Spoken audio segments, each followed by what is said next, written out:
ഈശംശിയായ സ്നേഹമുള്ളവരെ, രാമനാഥപുരം രൂപതയുടെ ഡിഡാക്കെ പ്രോഗ്രാമിലേക്ക് ഞാൻ സ്നേഹപൂർവ്വം നിങ്ങളെല്ലാവരെയും സ്വാഗതം ചെയ്യുകയാണ്. നിങ്ങളുടെ മുമ്പിൽ ഞാനിന്ന് നിൽക്കുമ്പോൾ എൻ്റെ അടുത്തേക്ക് വന്ന ചില ചോദ്യങ്ങൾ എങ്ങനെയാണ് നമ്മൾ മനസ്സിലാക്കേണ്ടതിനെക്കുറിച്ച് പറയാനായിട്ട് ഞാൻ ആഗ്രഹിക്കുകയാണ്. അടുത്തതായിട്ട് പറയുന്നത് ചോദ്യതാണ്, ഈ പത്രോസ് ലീഹ 3 പ്രാവശ്യം ഈശോയെ നിഷേധിച്ച് പറഞ്ഞു. പക്ഷേ അത് കഴിഞ്ഞിട്ട് എന്നാലും പത്രോസിന് തന്നെ ആദ്യത്തെ മാർപ്പാപ്പയായി കർത്താവ് അവരോധിച്ചു. എന്താ അതങ്ങനെ സംഭവിക്കുന്നത്? എന്താണ് ഇങ്ങനെയൊക്കെ ചെയ്തിട്ട് കർത്താവ് പിന്നെ വീണ്ടും അവന് അവസരം നൽകിയല്ലോ എന്നുള്ള ചോദ്യങ്ങളാണ് ചോദിച്ചിട്ടുള്ളത്. അപ്പോൾ അതിന് എനിക്ക് പറയാനുള്ള ഇത്രയേ ഉള്ളൂ. ഈ പത്രോസിൻ്റെ ഈ നിഷേധിക്കുന്ന ആ സ്റ്റോറി എന്ന് പറയുന്നത്, ഈശോ അവനെ വീണ്ടും അവനോട് ക്ഷമിച്ച് ഈശോയുടെ സ്നേഹം പ്രകടിപ്പിച്ച് പത്രോസ് വീണത് പത്രോസ് മനുഷ്യരെ ഭയപ്പെട്ടതുകൊണ്ടാണ്. പത്രോസ് ബലഹീനനാണെന്ന് പത്രോസിന് തന്നെ അറിയാം. ആ ബലഹീനനാണെങ്കിലും അൾട്ടിമേറ്റ്ലി ആത്യന്തികമായി പത്രോസ് ഈശോയുടെ സ്നേഹമുള്ള, ഈശോയോട് മമതയുള്ള, ഈശോയുടെ വിശ്വസ്തതയുള്ളൊരു ശിഷ്യനാണെന്ന് കർത്താവിന് ബോധ്യപ്പെട്ടിട്ടുണ്ട്. അതുകൊണ്ട് പത്രോസ് വീണെങ്കിലും പത്രോസ് ഇനിയും വീഴാതെ തന്നെ മുന്നോട്ട് പോയിക്കൊള്ളും എന്നുള്ളൊരു കോൺഫിഡൻസ് കർത്താവിന് പത്രോസിന് മേൽ ഉണ്ടായിരുന്നു. അതുകൊണ്ടാണ് പത്രോസ് 3 പ്രാവശ്യം കർത്താവിനെ നിഷേധിച്ച് പറഞ്ഞിട്ടും പത്രോസിന് ഒരു ചാൻസ് കൂടി കർത്താവ് കൊടുത്തത്. അങ്ങനെ പത്രോസിന് ആ ചാൻസ് കൊടുത്തോടുകൂടി കർത്താവ് പറയുമായിരുന്നു, he was a man of forgiveness, he was a man of, കർത്താവ് ക്ഷമിക്കാൻ തയ്യാറുള്ള, മറക്കാൻ തയ്യാറുള്ള, ശിക്ഷിക്കുക, പുറന്തള്ളുക, പുറത്തെറിഞ്ഞ് കളയുക എന്നതിനേക്കാൾ ഈശോ പ്രാധാന്യം കൊടുക്കുന്നത് കൃപയുടെ അല്ലെങ്കിൽ തിരിച്ചുവരവിൻ്റെ അല്ലെങ്കിൽ കരുണയുടെ മുഖമാണ്. അപ്പോൾ അതുകൊണ്ട് പത്രോസിന് ഈശോയുടെ കൃപയും കരുണയും അതുപോലെ തന്നെ ആ ക്ഷമാശീലവും കുറച്ചും കൂടി ബോധ്യപ്പെടുത്തി കൊടുക്കാൻ പത്രോസിനെ കൈവിടാതെ കർത്താവ് സ്വീകരിക്കുകയായിരുന്നു. അതുകൊണ്ടാണ് 3 പ്രാവശ്യം ഡിനൈ ചെയ്ത് പറഞ്ഞെങ്കിലും നീ 3 പ്രാവശ്യം ഞാൻ സ്നേഹിക്കുന്നു എന്ന് ചോദിച്ചിട്ട് പത്രോസിൻ്റെ ഈശോയോടുള്ള സ്നേഹത്തിലും ആ ലോയൽറ്റിയിലും ആ വിശ്വസ്തതയിലും പത്രോസിനെ ഉറപ്പിക്കുന്നതായിട്ട് നമുക്ക് കാണാനായിട്ട് സാധിക്കും. അതുകൊണ്ട് പത്രോസിൻ്റെ വീഴ്ച യഥാർത്ഥത്തിൽ ഈശോ പത്രോസിൻ്റെ ഉയർച്ചയ്ക്ക് ഒരവസരം കൊടുക്കുന്ന, ഗ്ലോറിഫൈ ചെയ്യുന്നതിലേക്ക് ഉയർത്തുകയാണ്. റിസ്റ്റോർ ചെയ്യുകയും റീപ്ലേസിങ് അല്ല, റെസ്റ്റോർ ചെയ്യുകയാണ്. പത്രോസിൽ നിന്ന് കർത്താവ് പ്രതീക്ഷിച്ച രീതിയിലുള്ള ആ അനുതാപവും അതുപോലെ തന്നെ മേലിൽ കർത്താവിന് ഒരിക്കലും ഉപേക്ഷിക്കാത്ത രീതിയിലുള്ള ഒരു റെസ്റ്റോറേഷൻ, ഒരു പുനഃക്രമീകരണമാണ്, അല്ലെങ്കിൽ ഒരു ആ രീതിയിലുള്ള ഒരു തിരിച്ചുവരവാണ് പ്രതീക്ഷിക്കുന്നത്. അപ്പം അങ്ങനെ പത്രോസിന് കർത്താവിൻ്റെ കരുണയും സ്നേഹവും അതുപോലെ തന്നെ കൃപയും ഒന്നുകൂടി അനുഭവിക്കാനായിട്ട് അവസരം കൊടുക്കുകയാണ് ചെയ്തത്. അല്ലാതെ പത്രോസിന് പുറന്തള്ളാൻ കർത്താവ് ആഗ്രഹിച്ചില്ല എന്നുള്ളതാണ് സത്യം. അങ്ങനെ അതാണ് കർത്താവിൻ്റെ പ്രത്യേകത. കർത്താവ് കാരുണ്യവും സ്നേഹവും ഒരിക്കൽ കൂടി ചാൻസ് കൊടുത്തുകൊണ്ട് മനുഷ്യരെ തന്നോട് ചേർത്ത് നിർത്താൻ പരിശ്രമിച്ച ഒരു രക്ഷകനായ ഈശോയാണ് കർത്താവ് എന്നുള്ള ആ രീതിയിലാണ് നമ്മളിതിനെ കാണേണ്ടത്. അടുത്തതായിട്ട് നമുക്ക് കാണാൻ സാധിക്കുന്നത്, ഈ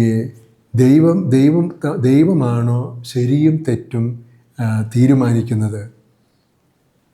അത് ശരിക്കും തെറ്റിനും ഇൻഡിപെൻഡൻ്റ് നിൽക്കാൻ സാധിക്കുമോ?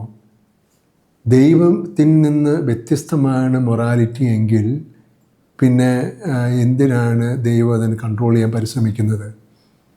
ദൈവം തന്നെയാണോ ഏറ്റവും ഉന്നതമായ അധികാരം? അപ്പോൾ അതുകൊണ്ട് ശരിയും തെറ്റ് തീരുമാനിക്കാൻ ദൈവത്തിന് സാധിക്കുമോ? ദൈവമാണോ എല്ലാറ്റിൻ്റെയും ഉന്നതമായ അധികാരി? ഇതാണ് പിന്നീട് ചോദിച്ചിരിക്കുന്ന ചോദ്യം. എനിക്ക് പറയാനുള്ളത്, ദൈവവും മൊറാലിറ്റിയും തമ്മിൽ അടുപ്പമുണ്ട്. ദൈവമാണ് എല്ലാ ധാർമ്മികതയുടെയും അടയാളം. ധാർമ്മിക നിയമങ്ങളുടെ ഫൗണ്ടേഷൻ എന്ന് പറയുന്നത് ദൈവം കൊടുത്ത കൽപ്പനകളാണ്. അപ്പോൾ ദൈവം അനുസരിക്കാൻ പറയുന്നു, ചില കാര്യങ്ങൾ അനുസരിക്കാൻ പറയുന്നു, ദൈവം ചില കാര്യങ്ങൾ നിരോധിച്ചിരിക്കുന്നു മനുഷ്യന്. അപ്പോൾ മൊറാലിറ്റി എന്ന് പറയുന്നത് ദൈവത്തിൻ്റെ കൽപ്പനകളോടുള്ള നമ്മുടെ വിശ്വസ്തതയാണ്. അപ്പോൾ because God is the source of morality. ആ സോഴ്സ് ഓഫ് മൊറാലിറ്റി ആയിരിക്കുന്നതിൻ്റെ മാനദണ്ഡങ്ങളാണ് കൽപ്പനകൾ. ഈ കൽപ്പനകൾ പാലിക്കുന്നവർ ഈ ധാർമ്മികതയിൽ വളർന്നു വരും. ഈ കൽപ്പന ലംഘിക്കുന്നവർ അധാർമികരായിട്ട് മാറും. അപ്പം അതുകൊണ്ട് ദൈവത്തിൽ നിന്നൊരിക്കലും മൊറാലിറ്റിയെ മാറ്റി നിർത്താൻ സാധിക്കില്ല. നമുക്കറിയാലോ, കത്തോലിക്ക സഭയിൽ ഈ മോറൽ തിയോളജി പഠിപ്പിക്കുമ്പോൾ അതിൻ്റെ ഫണ്ടമെൻ്റൽ മോറൽ തിയോളജി എന്ന് പറയുന്നത് 10 കൽപ്പനകളാണ്. ദൈവം മോശയിലൂടെ നൽകിയ 10 കൽപ്പനകളാണ് ക്രിസ്തീയ മൊറാലിറ്റിയുടെ അല്ലെങ്കിൽ കത്തോലിക്ക ധാർമ്മിക ദൈവശാസ്ത്രത്തിൻ്റെ ഫൗണ്ടേഷൻ എന്ന് പറയുന്നത്. അപ്പോൾ ഈ 10 കൽപ്പനകൾ ദൈവത്തിൽ നിന്നാണ് വരുന്നത്.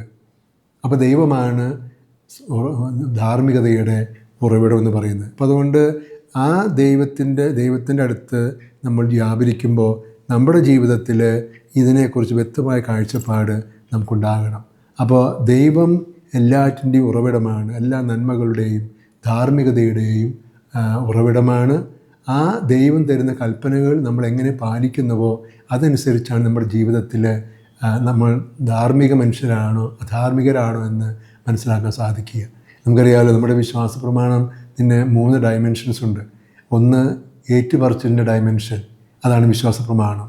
രണ്ടാമത്തേത് സെലിബ്രേഷൻ, അതാണ് കുർബാന അർപ്പണം, കൂദാശകളുടെ അർപ്പണം, പ്രാർത്ഥന എന്നൊക്കെ പറയുന്നത്. അത് സെലിബ്രേഷനാണ് നമ്മുടെ ഫെയ്ത്ത്.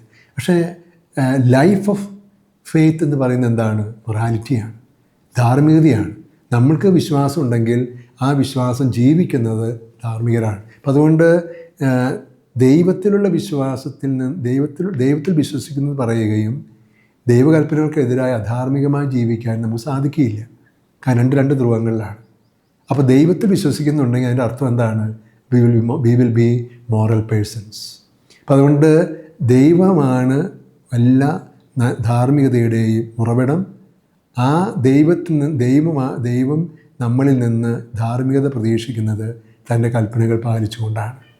അപ്പോൾ അതുകൊണ്ട് ദൈവത്തിൽ നിന്ന് മാറ്റി നിർത്താൻ, ധാർമ്മികതയെ മാറ്റി നിർത്താൻ സാധിക്കുകയില്ല. ദൈവത്തിൻ്റെ മനസ്സാണ് ധാർമ്മിക നിയമങ്ങളിലൂടെ നമുക്ക് വെളിപ്പെടുന്നത്. ആ ധാർമ്മിക നിയമങ്ങൾ പാലിക്കുമ്പോൾ നമ്മൾ ദൈവത്തിന് സ്വന്തമാകും. ധാർമ്മിക നിയമങ്ങൾ പാലിക്കുന്നില്ലെങ്കിൽ ദൈവത്തിന് നമ്മൾ അകന്നു പോകും. അത് പാപത്തിലേക്ക് നമ്മൾ നയിക്കും. അപ്പോൾ ആ രീതിയിൽ നമ്മളതിനെ മനസ്സിലാക്കണം. ദൈവമാണ് ഈ ധാർമ്മികമായിട്ടുള്ള നമ്മുടെ പ്രവർത്തികൾ ധാർമ്മികമാണോ അധാർമികമാണോ എന്ന് ജഡ്ജ് ചെയ്യുന്നതും ദൈവം തന്നെയാണ്. അപ്പോൾ എല്ലാറ്റിൻ്റെയും ഉറവിടം, എല്ലാറ്റിൻ്റെയും പെർഫെക്ഷൻ ആയിട്ടുള്ള ദൈവത്തിൽ നിന്നാണ് നന്മകൾ മുഴുവൻ വരുന്നത്, ധാർമ്മികത വരുന്നത്. അതിൽ നമുക്ക് മാറ്റം വരുന്നുണ്ടെങ്കിൽ അതിൻ്റെ അർത്ഥം നമ്മൾ ദൈവത്തിൽ നിന്ന് അകലുന്നു എന്നുള്ളതാണ്. അപ്പോൾ അതുകൊണ്ട് ആ രീതിയിൽ നമ്മൾ അതിനെ കാണണം. ദൈവം ശരിയും തെറ്റും തീരുമാനിക്കുന്നത് ദൈവം തന്നെയാണ്. ശരിക്കുള്ള ക്രൈറ്റീരിയൻ തൻ്റെ നിയമങ്ങൾ പാലിക്കുക എന്നുള്ളതാണ്. തെറ്റിനുള്ള ക്രൈറ്റീരിയ എന്ന് പറയുന്നത് ആ നിയമങ്ങളുടെ ലംഘനമാണ്. അതിനടിസ്ഥാനത്തിൽ ദൈവം തന്നെയാണ് എല്ലാറ്റിൻ്റെയും ഏറ്റവും ഉന്നതമായിട്ടുള്ള അധികാരം. നമ്മുടെ മേലുള്ള അധികാരം ദൈവത്തിനാണ് ഉള്ളത്. അപ്പോൾ അതുകൊണ്ട് നമ്മൾ ആ രീതിയിൽ ദൈവത്തെയും ധാർമ്മികതയെയും കണക്കാക്കാനായിട്ട് നമുക്ക്